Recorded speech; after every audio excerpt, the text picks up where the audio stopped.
మనం క్షేమంగా తల్లిదండ్రులు చేరడమే మన మెయిన్. మీరైనా మీవేనా కలిసి మనం చేసేది అదే. ఇప్పుడు వాడు భయపడిపోయి ఇన్ని రోజులు తర్వాత మనం ఇస్తే ఏవైనా కేసు పెడతారేమో అన్న భయం కూడా ఇప్పుడు అలాంటిదేమో అవసరం లేదు. ఫోన్ చేసి పలానా చోట ఉందండి పాప అన్న, మేము వెంటనే వెళ్ళి ఆ పాపను తీసుకొని వచ్చి తల్లిదండ్రులకి హ్యాండ్ ఓవర్ చేస్తాం. రెండు ప్రాబిలిటీస్ కేసు ఏం లేదు.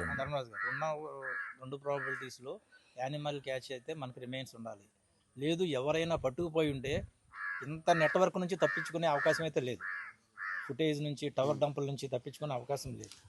ఎప్పుడు అవకాశం ఉంటుందంటే అతను ఏ సెల్ ఫోన్ వాడి ఉండాలి.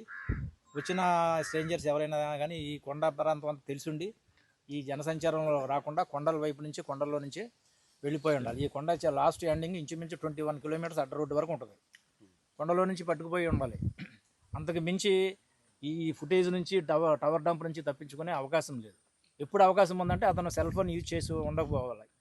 సెల్ కూడా వాడిని తెలియకుండా ఉండాలి. ఈ టవర్కి ఈ సీసీ ఫుటేజ్లకి ఎక్కడ కవర్ అవ్వకుండా ఉండాలి.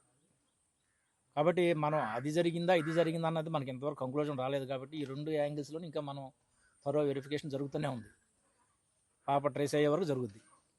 ఇప్పుడు ఈ కారు సీసీ ఫుటేజ్ చూసారా సార్? ఆ కోటేశ్వరన్న అతను నన్ను కావాలని అది చెప్పాం కదా, అది అయిపోయింది. అది అంటే సీసీ ఫుటేజ్ ఏమైనా మీరు పరిశీలించారా? ఒకవేళ ఆ రోడ్ లో ఏమైనా కావాలని గుద్దినట్టుగా ఆ సీసీ ఫుటేజ్ కావాలని గుద్ది ఉండకపోయి యాక్సిడెంట్ జరగవచ్చు.